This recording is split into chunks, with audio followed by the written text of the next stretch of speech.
Hi everybody, welcome to Zhandra Melissa's show. And today Zhandra will be telling about our topic for today, which is why gangs kill innocent people. In this show, I'm dedicated to my son because May 13, 2009, he was killed by a gang. And I have a special guest on our show, which is General Dogon. We'll be asking him some questions. So, Dogon, why don't you tell us how you got started in gangbanging? I was about 18 years old when I got started. I had just left the church. I used to be a Christian, and Christian turned gang member.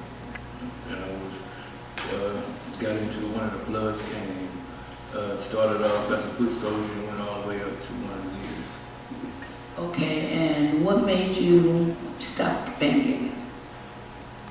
It was about 25 years later. It wasn't until I went to a level 5 institution, California State Prison, and I ran into some real revolutionaries and found out the truth about black history and who I am as a black man, and what gang is all about. It's when I stopped and got into other organizations that really meant something. Okay, one more question for me, and then take it away to Melissa. How do you feel about gangs now?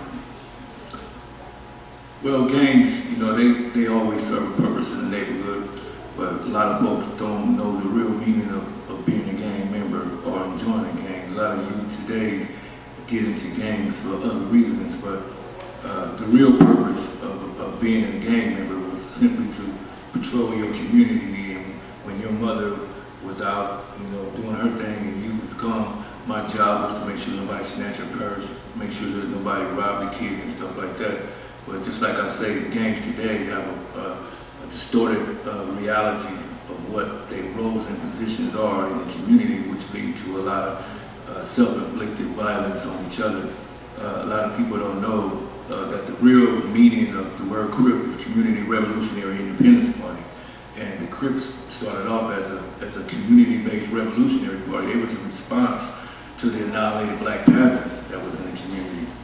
And because the Crips, when they first started, there was a little few of them, but they grew so quick that they didn't have the leaders didn't have the political intelligence enough to deal with the large amount of members that had joined the gang. And so it had spread so quick, that politics, kind of got away from it. And it's like I say, the real purpose of any gang, should be to control your community. And the same is with the Bloods. A lot of people don't know that the word Blood means Black Liberation Organization over the Depression Struggle. And they was a response to the Crips who had got out of control at the time, And so when kids really know about Black history, Black history really sets the standard because it lets you know as a youth, your ancestors, your history and stuff like that. Like if I'd have known when I was 12 years old that there was another 12-year-old kid named Tudor Garment, who was general in the military army. Not only was he general, he rose all the way to be pharaoh, which is like president today of this country at 12 years old. And when we learn about this, we learn about Queen Hatshepsut, who was also a queen, at a very young age. When we learn about Queen Nzinga, who was a queen of Naira, excuse me, I can't pronounce it right. But she was a queen in East Africa, and she was fighting off the slave catchers. And 17 years old, she was a general. Back in today's days, she would be considered a gang member.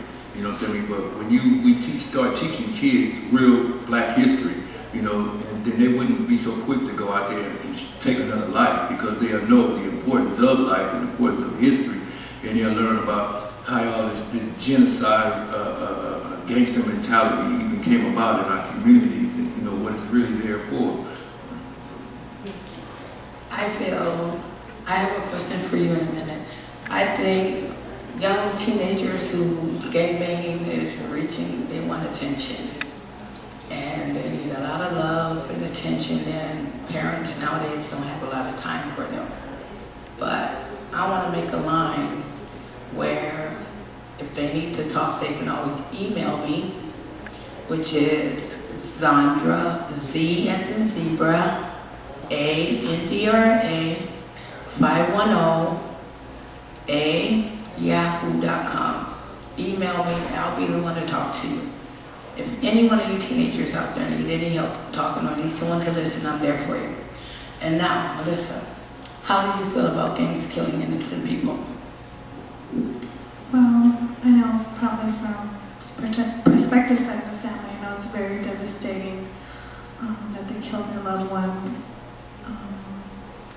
It has not affected my family personally, but I know other people that have been affected by it. But it just shows it's a way for the white man to keep down the oppressed people, which are the minority people in this country. It's a way to stop us from growing, achieving, and become the people that we should be in this country and throughout the world.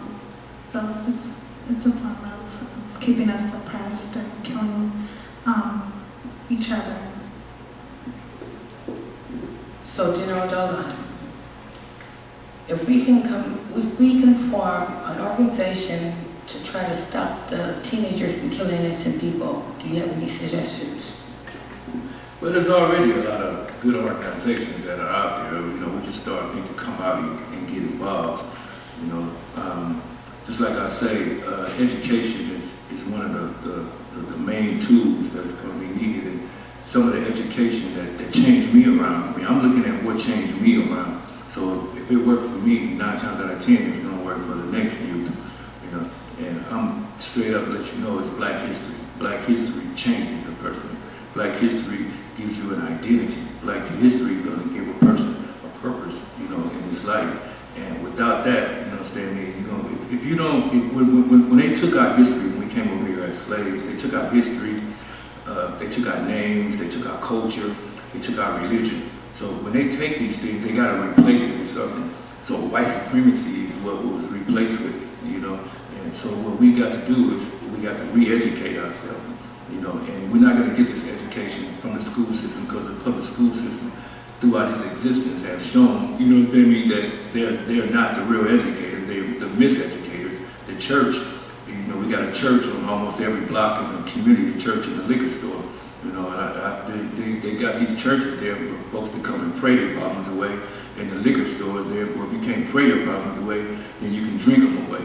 But by no means do they want you to take any type of revolutionary or collective, you know, action that's going to really address these problems. So just like I said, we have a lot of good organizations that's out there. People need to go out and get involved in some of these organizations.